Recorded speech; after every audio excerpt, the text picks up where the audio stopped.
That's good. Welcome to the Resilience Series. I'm Stephanie Weaver, the author of the Migraine Relief Plan and the upcoming Migraine Relief Plan Cookbook. And for that project, I'm interviewing a variety of people about the topic of resilience. My guest today is Alexis Donkin. Alexis is a spiritual teacher and intuitive life coach who has authored 27 books in various genres. She has degrees in peace and conflict studies and global and international studies. Welcome, Alexis. Thanks for having me. It's great to have you here. You have an incredibly impressive resume, and up until March 2020, you were extremely busy. Tell us what happened last year in March. Of course, right then my toddler gets to my door. um, so last March, I was starting to deal with the pandemic just like everybody else. We were watching it, and it was like it was coming in slow motion. And, it pretty much everyone thought, oh, it's not here. We're not dealing with this. Like, it's not a problem. And then I started to have some GI problems on March 16th. I know this exactly. And the GI problems kept on happening for a week. And then the following weekend, I started having shortness of breath and chest pain. And I thought, oh no. And so I isolated in my room. This was before we even knew what uh, what best practices were. So my family did start wearing masks whenever they dropped something by me, just in case. And we started, we were rubbing everything down with Clorox and alcohol. um, but the symptoms, they kept coming. I never got a fever. I never tested positive for COVID, like a lot of people in that time.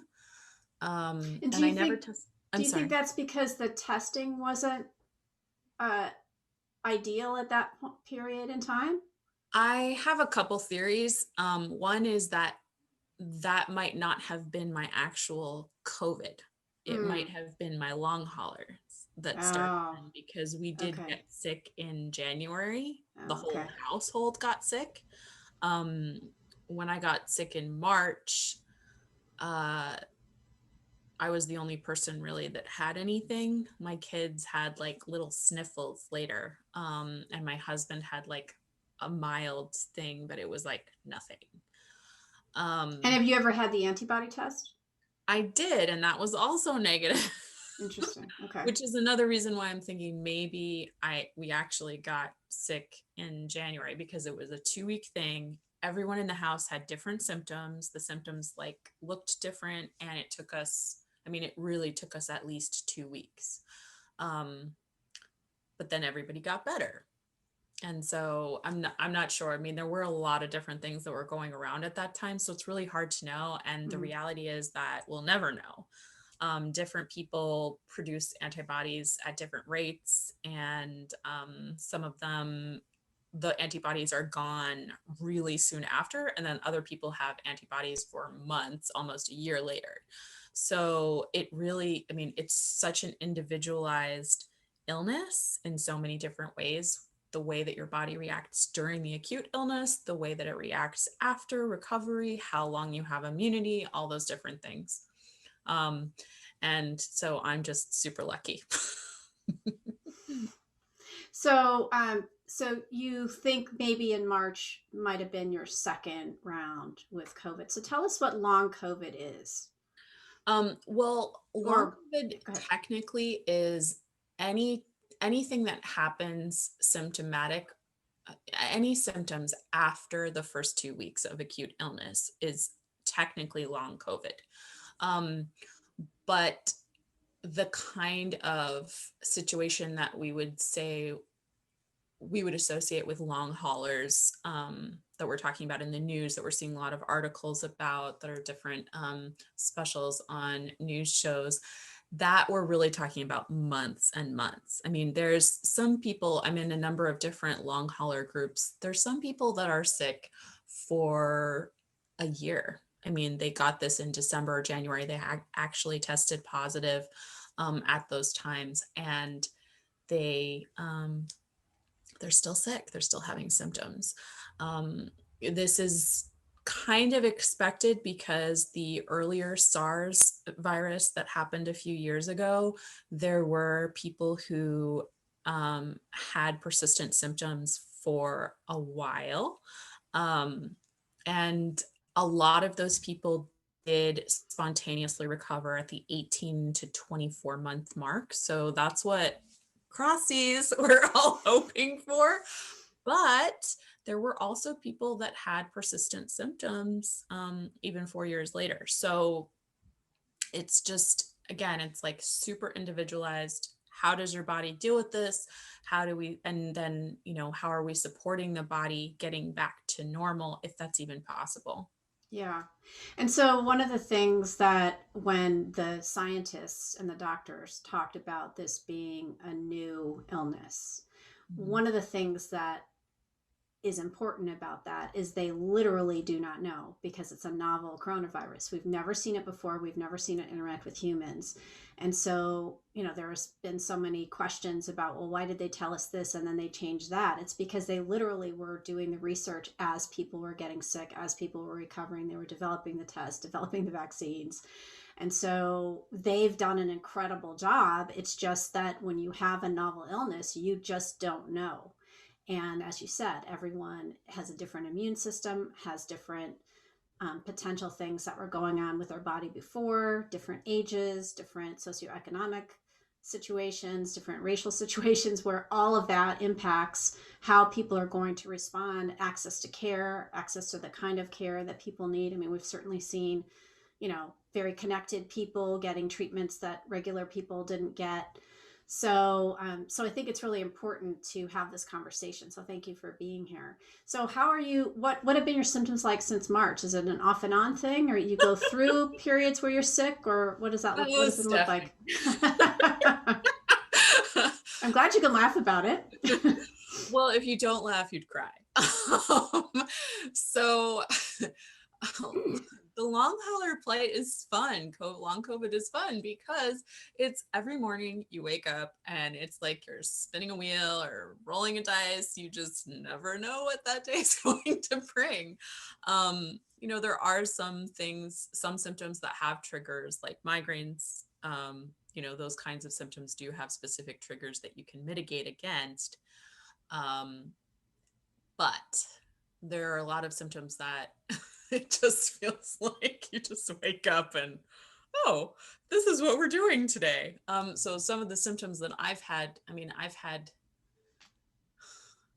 basically all the main symptoms that you can have except for fever, because my body just doesn't do fevers. Like, I have to be super sick before my body will decide, oh yes, we should raise your temperature now. So that's not really a thing, but chills, night sweats, vision loss, floaters, let's see, migraines. I had really bad chronic migraines for a while. Uh, Extreme fatigue, where you really can't do anything, post exertional fatigue, loss of appetite, feeling full, hyperactive bowels, having problems with, ranging from diarrhea to constipation, uh, trying to think of all the different things. Had dry mouth, extreme thirst, sore throat.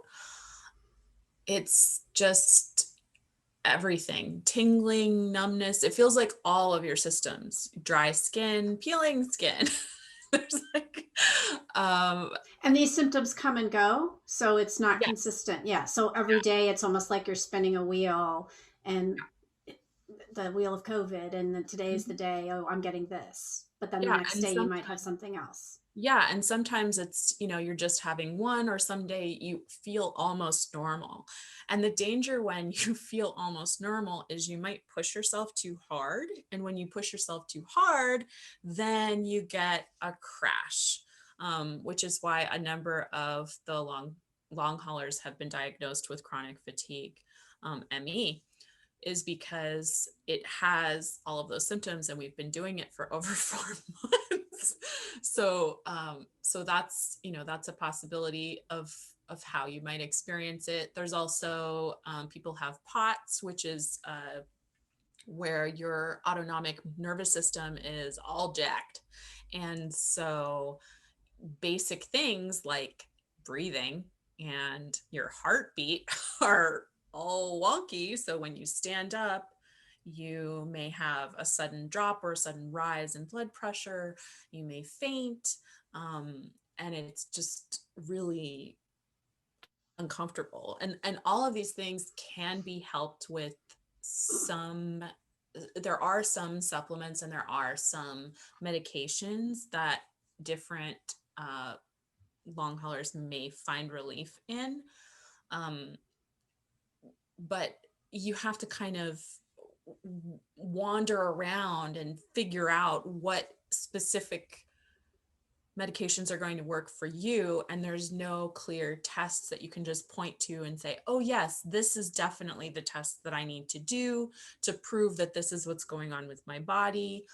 You have to go through a battery of specialists and a battery of tests, and then you have to retest again to kind of see trends. And of course, I've actually found one of the most beneficial things for me to do is to track my symptoms, which is something that a lot of people with chronic illness are very familiar with. When you track your symptoms, you can see trends and you can point, oh, yes, when I was in this kind of environment, this was a problem and this triggered my symptoms. Or, oh, I really need to not eat that ever again. Mm-hmm. Or if I do, I need to be aware that, yes, I'm going to have problems in a few hours later or the next day. So, so I'm just going to respond to some of those things. So, 20 years ago, I was diagnosed with chronic fatigue syndrome and fibromyalgia, and then it turned out I had a broken back, a spinal injury that had progressed to the point where it was needed to be repaired with a fusion. And having the fusion surgery relieved some of that. My take on it is that that was such a long-term stressor for my body, which already has hereditary migraine stuff. So I already have an overreactive nervous system to begin with, and then I had this chronic pain for almost 20 years. Had that repaired, surgery is also not fun, so that's a stressor on your body. But eventually, most of the chronic fatigue symptoms lifted. But I went through the experience of going to multiple doctors. No one knew what was wrong with me. Having all these tests, some of them extremely painful, lots very expensive. I happen to have really great insurance at the time, but it felt crazy making because I'd wake up and I'd have these white blisters on my tongue. And I'd think, oh, I should go to the doctor. I mean, really painful, like super painful. And then by the time I would get my doctor's appointment, they'd be gone. So he'd be like, well, why are you here? Well, I had these blisters 3 days ago that I can't show you because they're gone. Some days I would have chills. Some days, it's mostly the fatigue part of it. And certainly the exertional piece of it, I still have that. So I cannot work out. That is not something that's ever going to happen in my life ever again. I can walk gently, slowly, calmly, and I can do that and slowly build up. And so now I walk 4 to 5 miles a day, but in small increments. I can't walk up steep hills unless I really very slowly build up to that, or I'll have like my hamstrings will feel like they've been pulled for a week. So, it's this whole sort of adjustment phase. But what I wanted to respond to was I can't imagine that there are that many doctors who have any idea how to help you at this point because everything is so brand new. Is that correct? It is a horrible situation with the medical profession right now because we have to admit that doctors are human. So we have the full range of what you can expect with human reactions to these complicated and difficult, mysterious illness situations. So I have not had the worst. And when I say the worst reaction, I'm talking about a doctor who responds to you like, oh, you're just anxious. You need to go see a therapist and talk this out. Let me give you an SSRI. Like that'll fix everything. No, no. I haven't had that reaction. They did actually tell me, like, let's just prove that this is not anxiety. So here's an anti-anxiety med to take for a few days to prove that it's not, so that we can get that out of the way and we can say, no, this is not what's going on. So I actually really appreciated my doctors for that, because it saved me from having to have that conversation later. Um, I've I have heard of some doctors saying that, like, oh, it's all in your head. I've never had that. Again, I've been fortunate. I haven't had that reaction. I have had, because I didn't test positive and because my oxygen levels have always been normal. They're like, well, nothing's wrong with you. I mean, like, obviously something's wrong with you, but we just don't know what it is. And we don't have any idea what to do.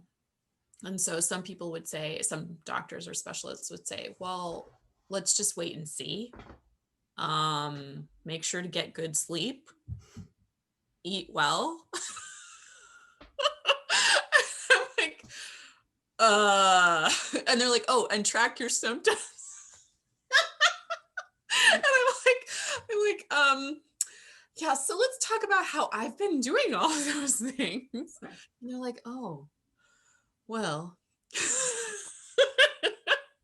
And then there's some people that are like, well, maybe this is what's happened. Like, maybe you have long COVID. Like, we don't know. And I'm like, honey, we're never gonna know, because I'm past that point where you could test for this stuff. I don't even know if you would have got, like, I don't know, because so one of the things they didn't really talk about a lot, they just assume that everything's respiratory because it's airborne, and it's been airborne for a while. But my symptoms didn't start out as respiratory. They started out as gastrointestinal. So I was always like, maybe we could do like a blood test or like a stool sample. And they're like, well, why should we test you anymore? And I'm just like, because then we'll have proof. You know, I want to have some proof so I can point to this. Like, you could clinically diagnose, and there are people who are getting clinically diagnosed with long COVID, even though they tested negative. But it's a hard sell for a lot of doctors. It's only the doctors that have had long COVID patients that will finally say, like, oh yeah, I've seen someone like you. You are exactly the same. This is what it is. And so convincing doctors that, like, I was their first patient, I was their first patient. And so they're like, oh, I mean, I don't know. Even my primary care physician, she's been hesitant. She's like, yeah, you definitely have post-viral something. It was definitely viral. Yes, you have like chronic fatigue. Yes, it could be this, but I'm not ready to call it that. But then I have like the physician assistant who's like, oh yeah, this is long COVID. Like, your symptoms, I actually got tested for COVID again before Christmas, because I had a flare that was exactly like March. It was exactly like March. I was like, oh shit. Like, can I say that? Sure. Did I get this again? Because if I got this again, what's my body going to do? There's all these different strains. And so I was kind of freaked out at the time. And they're like, yeah, this is for sure. Like, this is COVID, but you're testing negative. And I'm like, well, I've had this since March, y'all. Like, right. Yeah. so it really, it runs the gamut, and it just kind of depends on what the doctors are reading, what they believe about this stuff. How many patients they've seen already, like, so where in the country or world you are. Yes. And what kind of experience. If you're in a big city, they're more likely to have seen a whole bunch of patients, whereas if you're in a smaller area, you aren't. The other thing I'll just point out is that you clearly have health insurance, because you've been able to go to all these doctors. And a lot of people don't have health insurance, or don't have good health insurance, or don't have access to care. So that's a whole nother situation, but I just wanted to acknowledge that. Let's talk a little bit about the long COVID groups that you found, Yeah, sure. and what those resources are like, and how that experience has been for you. And I can, and then you, we'll put a couple links into the Sure. show notes. Yeah. Well, I was, I'll be honest, I was hesitant to jump into the groups because of they started popping up a little bit later in the year. And also I just wasn't completely convinced because my primary care physician wasn't completely convinced earlier on. But then as time went on, it was like, no, this is really a thing. And finally it got to the point where I was just so despairing about, like, am I going to, is this my life now, am I going to be like this forever, that I felt like I really needed to have a group of people that were going through a similar experience, because I was sharing this with my friends and family on Facebook. I was sharing some of my experience on Instagram, on my business page, because it's like, this is a big thing that's happening in my life, and it's completely upended everything. So I have to do, I have to talk, I have to tell people about what's happening with me. But then I was like, I really need support. Like, Right. I can't be like explaining this. I feel like a need to explain what's happening so that people are more aware. And it really did help raise awareness in my friends and family. They started seeking out, information about this stuff. But when I joined these groups, and I joined a bunch of them because I was like, I don't know really what I'm looking for or what. So I had some groups that were like super big that had a ton of people. And then I had some groups that were, in the few thousand range. Um, and I found it was really interesting because they were all, at first they were all labeled long COVID, long haulers. And then like some of them kind of shifted over. So it was like coronavirus in general, because there were so many newbies because of all the surges that were happening in the fall and winter months. So it kind of shifted because there were a lot of people coming in. They're like, oh my God, is this the COVID? Do I have the Rona? And we're like, yes, go get tested if you didn't get tested, because that sounds exactly like what I had. And they're like, oh my God, I've still been, I'm sick for like 4 weeks. Why am I still sick? Because this is COVID. Welcome to the club. Like, here you are. Um, and so it was nice. It was affirming and reassuring to see this full range, because we found these, I found these people who were 9 months along, 10 months along, and they were experiencing some of the same things. I started seeing that there were trends in how the cycles of symptoms were playing out. So a lot of people would have, it was tied to their hormonal cycle. So ovulation and period time really sucks for those of us who are still in our fertility years and still have a uterus. Um, but then for people who are, beyond, it was still cyclical, but it followed a different pattern. So it would be like every 7 weeks, and men would find that it was hitting this cycle for them as well, of it happens, you'd have a flare, you'd have a few weeks where it would be good, and then you'd start to build up to a flare again, and then it would happen again. And the way that the symptoms played out in that, we could talk with each other and we could discover these things. Some of the groups have been the first to discover connections between certain symptoms and long COVID. I mean, the vision loss, finding these like obscure, weird things, the different rashes and things, they came out of the long COVID groups, because we were the ones who were talking with each other like, hey, have you had these symptoms? Yeah, I have. And then all of a sudden, 1,000 people are like, yeah, that's me too.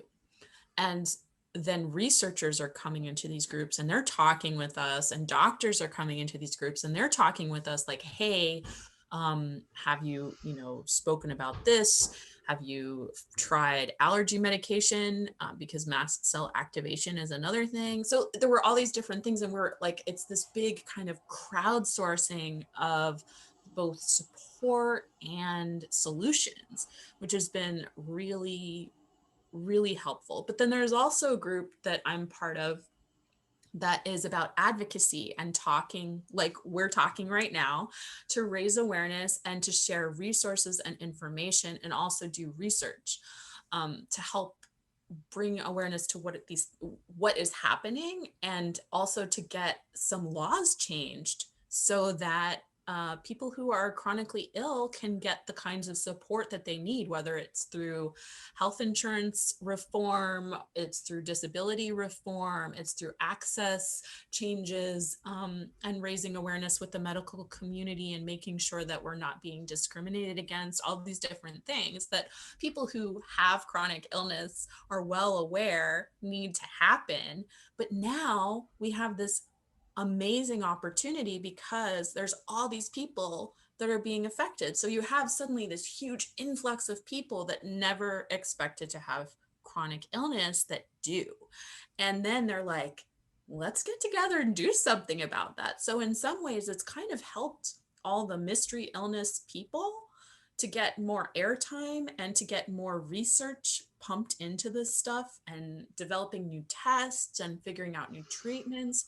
So in some ways it's like, yeah, this sucks. But in other ways it's like, wow, this is a great moment and we can really turn this into something and change how people are experiencing their health, which is great. That's amazing. So this is why I wanted to have you on the show.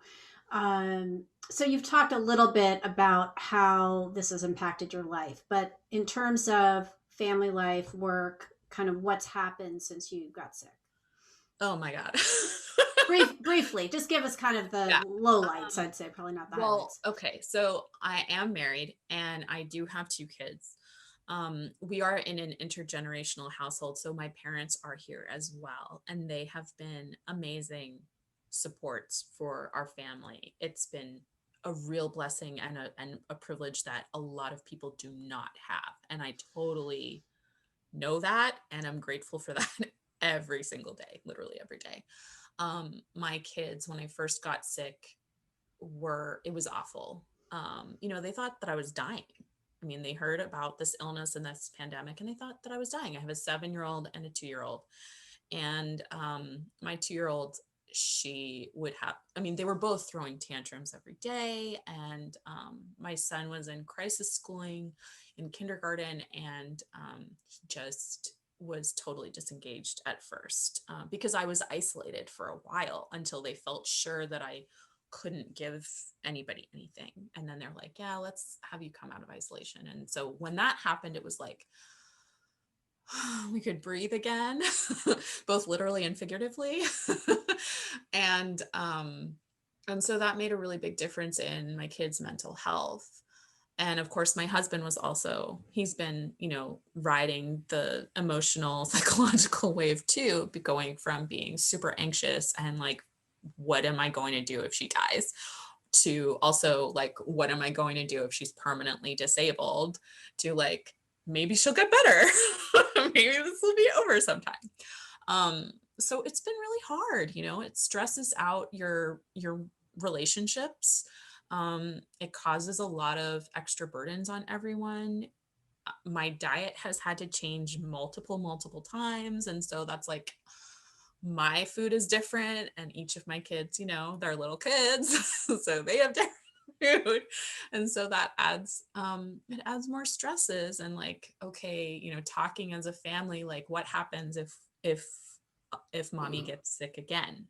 What happens if mommy gets reinfected?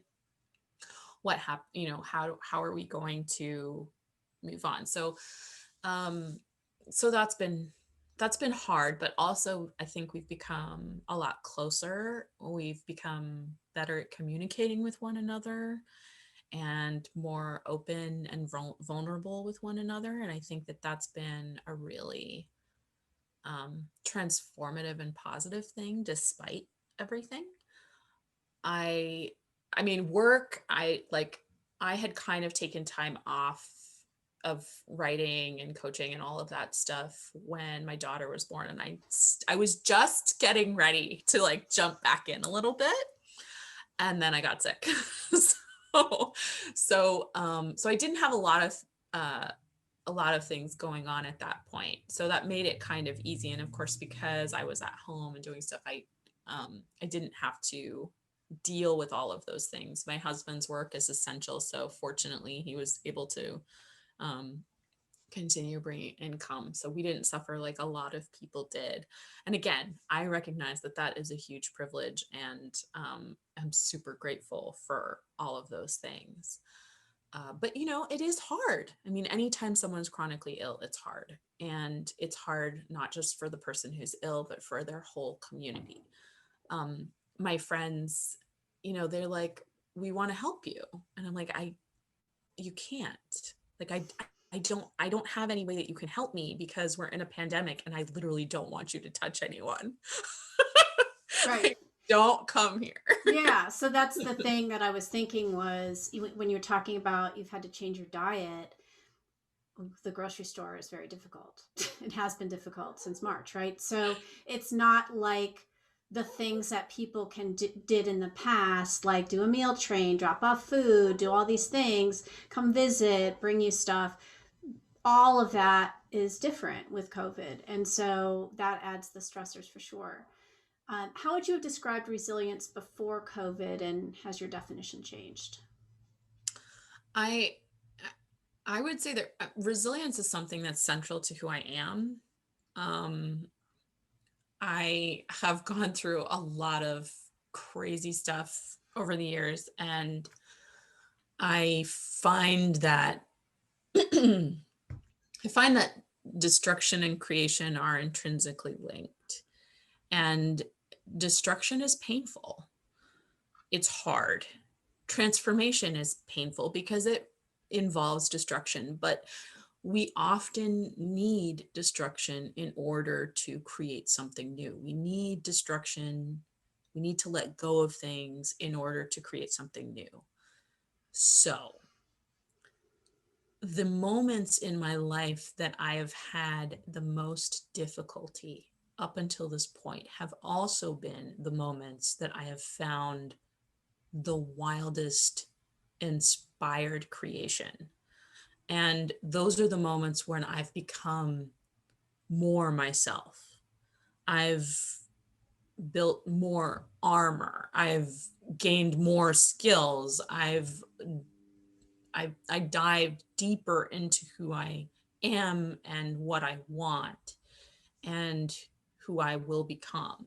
Those are the moments that we find our purpose, where we confront our maker. I think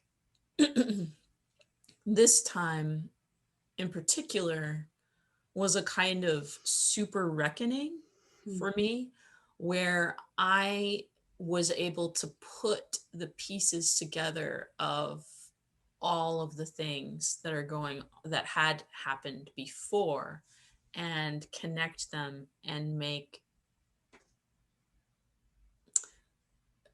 put my discover or reveal the direction that I am meant to go from now on.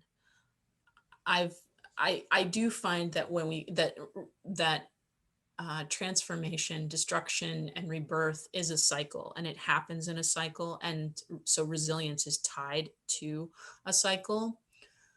Um, but I definitely feel that it's Hegelian in that it kind of progresses this way. It goes up. We go back and forth. We take a couple steps back. We take more steps forward. We take it, and so on.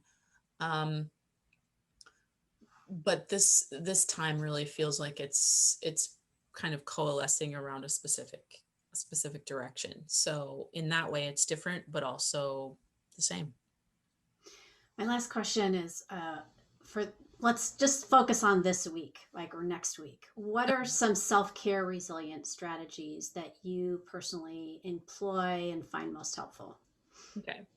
I like to do face yoga because it's like a soothing thing that I can do when I'm putting lotion on my face in the morning and doing it in that evening before I go to sleep. So I do that every day. I do some yoga sometimes when I'm feeling up to it. Um, I like to laugh. As you can tell from this interview, I laugh a lot because that's just who I am. And I like to joke with other people and make them laugh. And I am like crazy into K skincare. So I do like face masks, and I do like Epsom salt baths and like exfoliating baths, because it's just like time where I can like just be and kind of indulge myself. Um, I take naps when I feel tired. I think sometimes it seems like a really small thing, but that's like really important when you're chronically ill. I make sure to hug my kids anytime the mood strikes. And I've been more intentional about that. So I will just say, let's have a snuggle time or let's have hugs. And so then I'll have one of them or both of them, and we just sit there and hug and talk. And that really soothes my soul.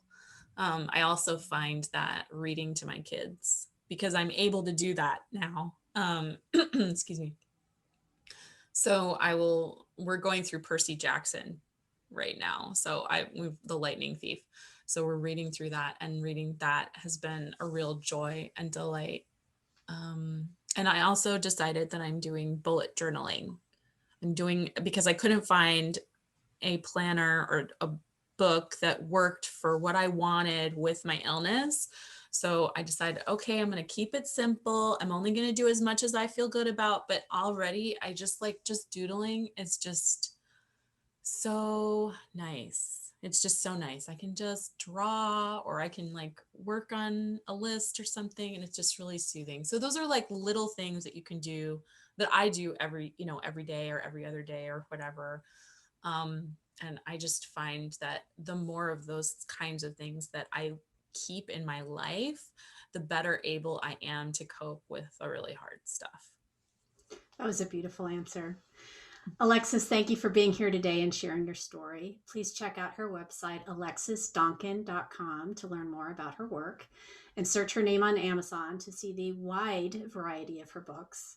Check out the other episodes of the Resilient series on Facebook Watch, IGTV, and YouTube. And follow me at SWeaverMPH to learn more about my upcoming book, The Migraine Relief Plan Cookbook, due out in spring 2022 from Surrey Books. Thanks for watching.